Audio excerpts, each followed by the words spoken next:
ওগো, এ তোমার কি হয়ে গেল?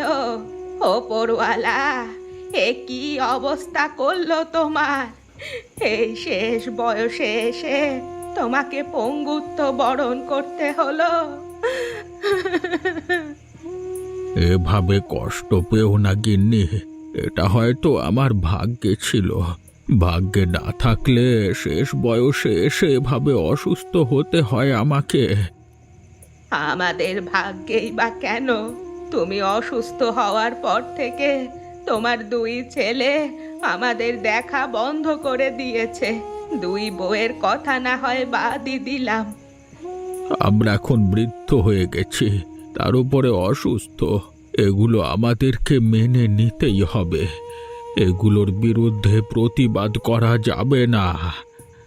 তাই বলে নিজের বাড়িতে এত অপমান অপদস্থ সহ্য করে থাকতে হবে? সব কিছুই আমার দোষ। আমার কারণেই তোমাকে এখন এত কিছু সহ্য করতে হচ্ছে। আমাকে তুমি ক্ষমা করে দাও। এভাবে বলো না গো, তুমি যেমন আছো তেমনই ভালো। তোমার জন্য সব অপমান সহ্য করতেও আমি রাজি আছি। ছেলে আর ছেলের বউয়েদের কথা কখনো মাথায় আনবে না। নিজের মতো যত ভালো থাকতে পারবে ততই ভালো। ঠিক বলেছ, নিজেদেরটা নিজেদেরকেই বুঝতে হবে। এখন থেকে ছেলেদের ভরসায় আর বসে থাকা চলবে না।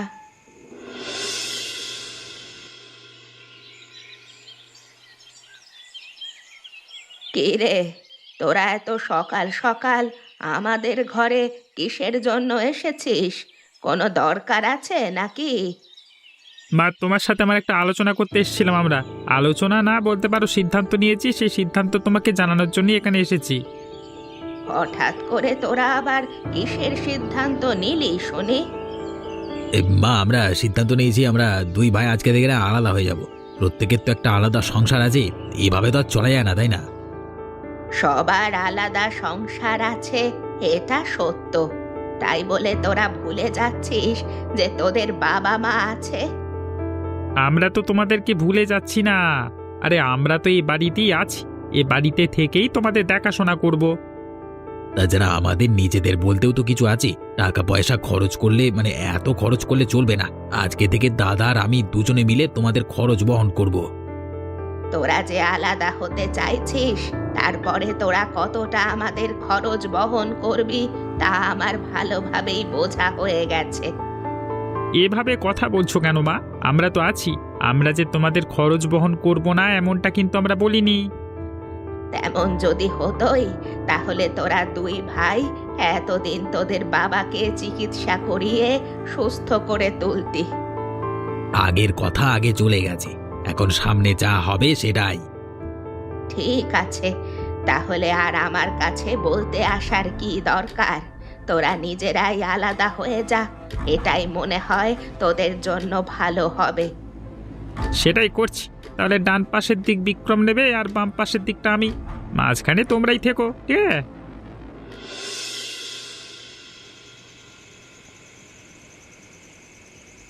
ওগো, কতদিন ধরে তোমাকে বলছি আমার একটু মাংস খেতে মন চায়, তুমি আমার কথা তো শোনোই না। মাংস খাবে তো আমি বাজার থেকে এনে দিচ্ছি। কালকে না হলে বাড়িতে মুরগি রয়েছে, মুরগি জবাই করে খেও। ধুর, তুমি কিছুই বোঝো না। কতদিন ধরে তোমাকে বলছি হাঁসের মাংসের কথা। আমি হাঁসের মাংস খাবো। তুমি জানো না, এ গ্রামে হাঁসের মাংস খাওয়া বারণ। হাঁসের মাংস খেলেই অমঙ্গল হয়। অমন আগের যুগের কথা আমার ভালো লাগে না। এগুলো সব কুসংস্কার, এগুলো আসলে সত্য নয়। দেখো, ছোটবেলা থেকে এই গ্রামে কেউ হাঁসের মাংস খায়নি, আর আমরা ছোটবেলা থেকে দেখিও নি। তাই হাঁসের মাংস না খাওয়াই ভালো। তুমি বলো অন্য কোনো মাংস খাবে কিনা, আমি এনে দিচ্ছি। আমি তোমার কোনো কথা শুনতে রাজি নই। আমি হাঁসের মাংসই খাবো। তুমি আমাকে এনে দেবে কিনা সেটাই বলো। তোমাকে নিয়ে পড়েছি মহা যন্ত্রণায়। এই অবস্থায় আমি হাঁসের মাংস কোন জায়গা থেকে খুঁজে আনবো তোমার জন্য? তাছাড়া গ্রামের লোকজন যদি দেখে তাহলে কি হবে? গ্রামের লোকদের নিয়ে সমস্যা তো, আমি কাউকে দেখাবো না। একা একা রান্না করব, একার সংসারে আমি একাই খাবো। ঠিক আছে, আমি তোমাকে এনে দিচ্ছি, তবে কোনো বিপদ আপদ হলে কিন্তু তুমি আমাকে বলতে পারবে না। বলবো না, সেই চিন্তা তুমি করো না। তুমি শুধু একটু ব্যবস্থা করে দাও না গো। আচ্ছা, দেখছি কিভাবে কি করা যায়, তবে সব কিছু কিন্তু লুকিয়ে চুরিয়ে। এ কি রে, তুই কখন এলি? তুই আসবি আমার বাড়িতে, আমাকে আগে একটু জানাবি না? কেন? তোমাকে জানাতে হবে কেন? তোমাকে না জানিয়ে বুঝি এই বাড়িতে আসা যাবে না? ধুর বোকা, এভাবে বলছিস কেন? তুই এলে আমি তোর জন্য কত কি সাজিয়ে গুছিয়ে রাখতাম। কেন এখন সাজিয়ে গুছিয়ে রাখতে পারবে না বুঝি? আমিও তোমার হাতে হাতে না হয় কাজ করে সাজিয়ে গুছিয়ে দিলাম। পাগলি একটা, তাও তুই আসবি আমাকে একবার জানাতে পারতি। আমাদের পারিবারিক অবস্থা তো এখন জানিস না। সে আমি এই বাড়ি আসার পর ঠিক ভালোভাবেই বুঝতে পেরেছি এই বাড়ির বর্তমান অবস্থা এখন কেমন। সেসব কথা তুমি বাদ দাও। কাকুর কি খবর? দেখতেই তো পাচ্ছিস তোর কাকুর অবস্থা, এই তো পঙ্গু হয়ে বিছানায় পড়ে আছে। আচ্ছা বলো তো বুড়িমা, তোমার দুটো ছেলে, কাকুর চিকিৎসা তারা একবারও করতে পারলো না? করেছিল তো চিকিৎসা, তাও সে বছর আগে। তারপর এখনো পর্যন্ত চিকিৎসার নামও নেয়নি। চিকিৎসা পেলে হয়তো সুস্থ হয়ে উঠতো। যাই বলো না কেন বুড়িমা, আমি একটা কথা না বলে পারছি না। তোমার এই ছেলে থাকার থেকে না থাকা অনেক ভালো। সে কি আমি বুঝি না? আমার দুটো ছেলে থাকতে আমার অবস্থা এমন থাকে? এখন তো দুটো ছেলের কেউ দেখে না। চিন্তা করো না, আমি যখন চলে এসেছি তোমাদের আর কষ্ট করতে হবে না। আমি এখন কয়েকটা দিন এখানে থাকবো। থাক, তোর যত দিন ইচ্ছা তুই এই বাড়িতে থাক, তোকে কেউ কিছু বলবে না।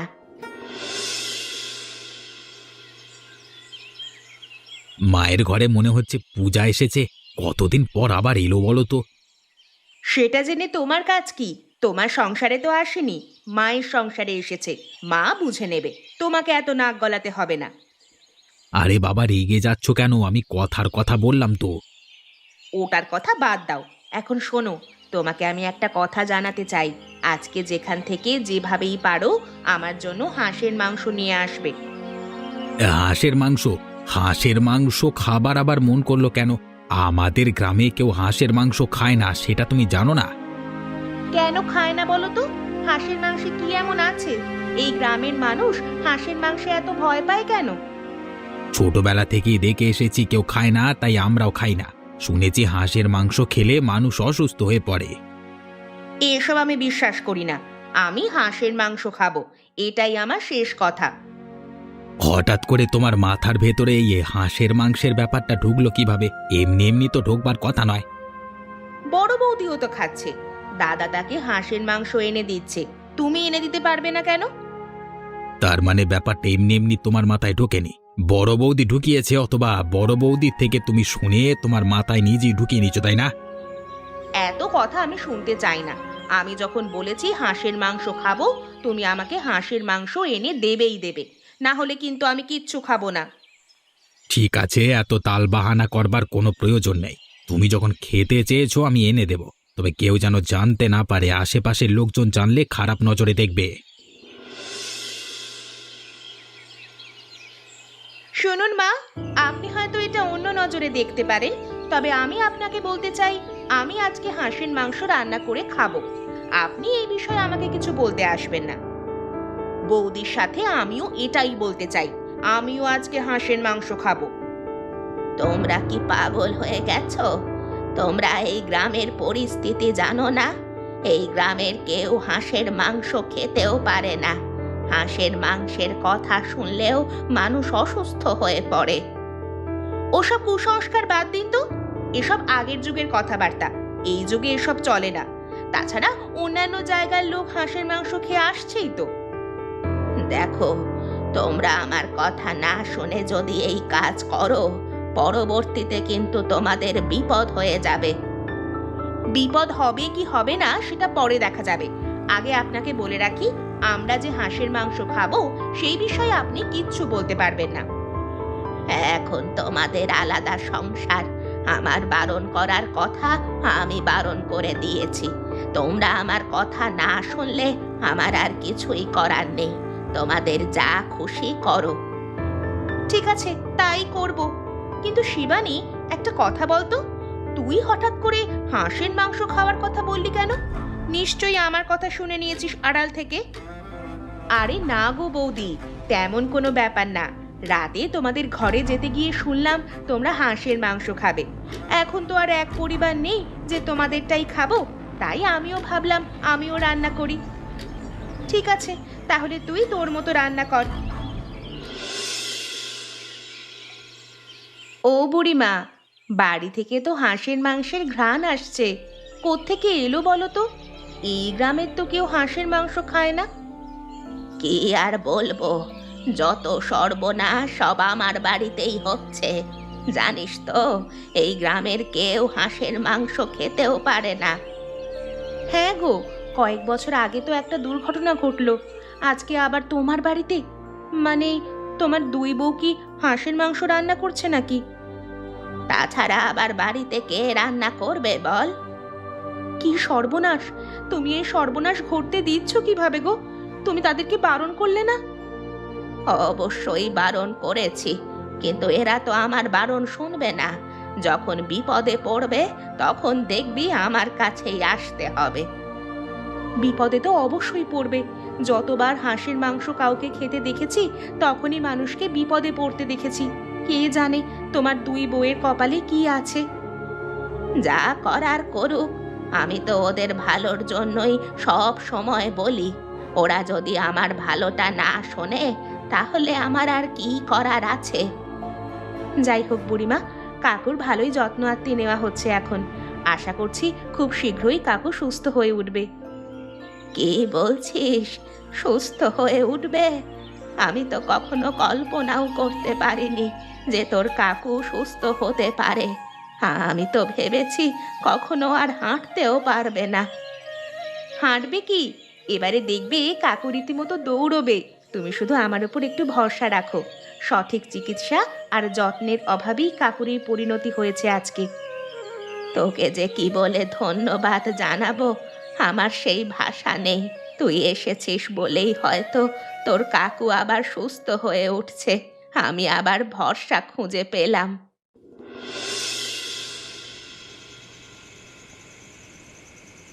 মা গো, মা দরজাটা একটু খোলো। এদিকে তাড়াতাড়ি একটু বেরিয়ে এসো মা।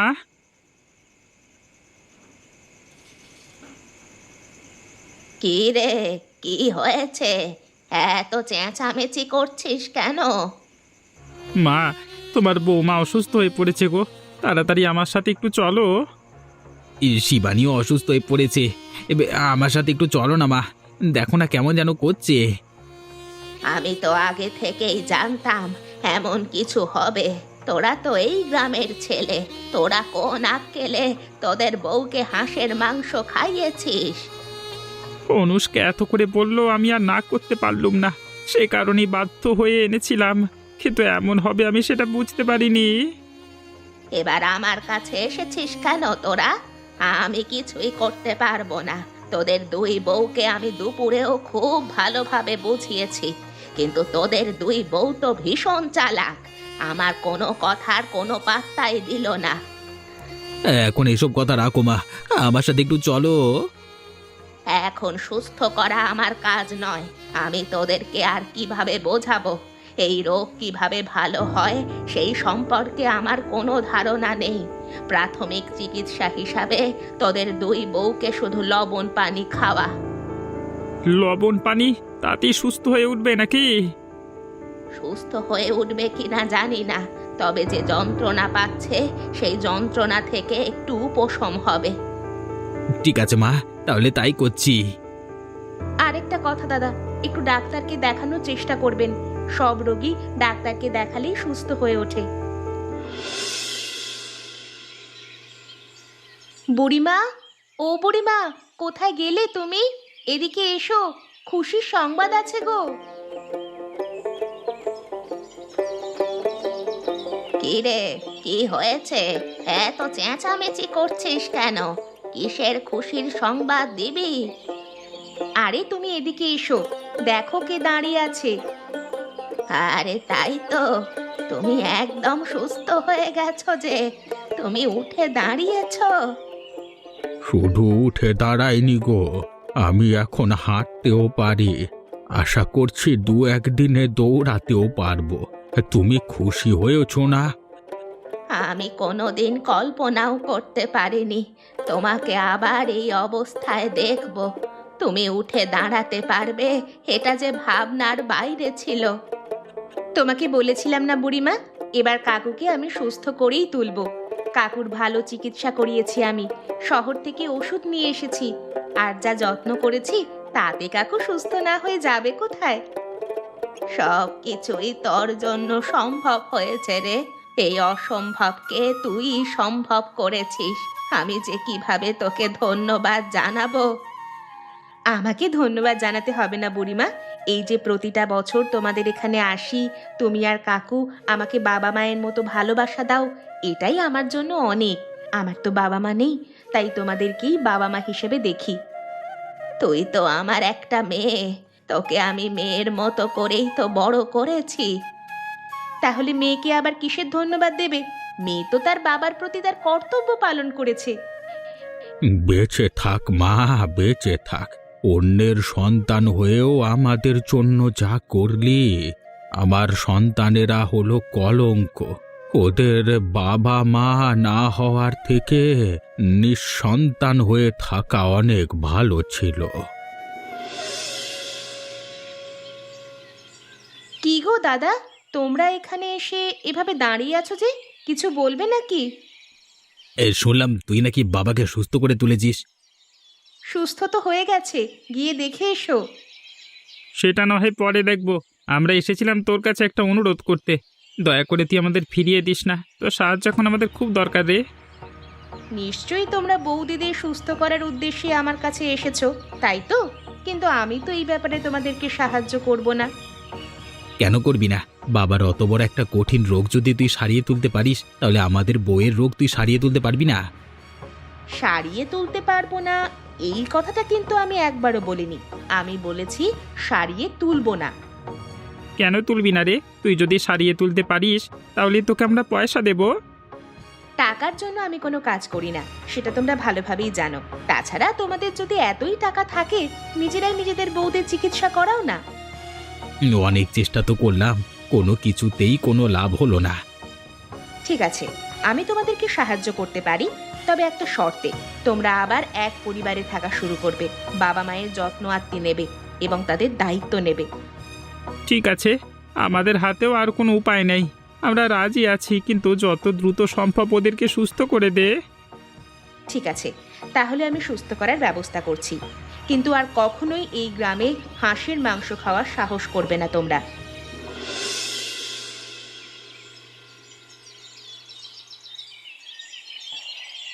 শোনো বৌদি, এই এখানে গরম জল করে রেখেছি। যতই কাজবাজ রয়েছে সব এই গরম জল দিয়েই করতে হবে, ডাক্তার কিন্তু বলে দিয়েছে। আর খাওয়ার সময় ঠান্ডা জল খেলে হবে না। একদম নয়, এই ঠান্ডা জল খাওয়া একদম নিরাপদ নয়। সব সময় গরম জল খাবে। যখনই জল খেতে ইচ্ছে করবে আমাকে বললেই হবে। আমি বলেছিলাম না, এটা ডাক্তারের রোগ, কখনোই ওই হাঁসের মাংস খাওয়ার জন্য এই রোগ হয়নি। দেখো বৌদি, প্রত্যেকটা জায়গার আলাদা আলাদা নিয়ম কানুন রয়েছে, সেই নিয়ম কানুনগুলো মেনে চলতে হয়। যতই ডাক্তারি রোগ হোক না কেন, এই হাঁসের মাংস খাওয়ার পরেই তো এই বিপদ ঘটেছে, তাই না? পূজা একদম ঠিক কথা বলেছে।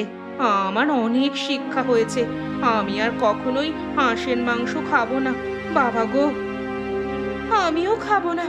যা কষ্ট হয়েছে এবার, তাতে হাঁসের মাংস কি অন্য কোনো মাংসও আর মুখে উঠবে না। বেশ, তাহলে আর কখনোই তোমরা এই মাংস খাবে না। আমি হয়তো কাল পরশুই চলে যাব, তোমরা তাড়াতাড়ি সুস্থ হয়ে উঠবে। তুমি চলে যাবে?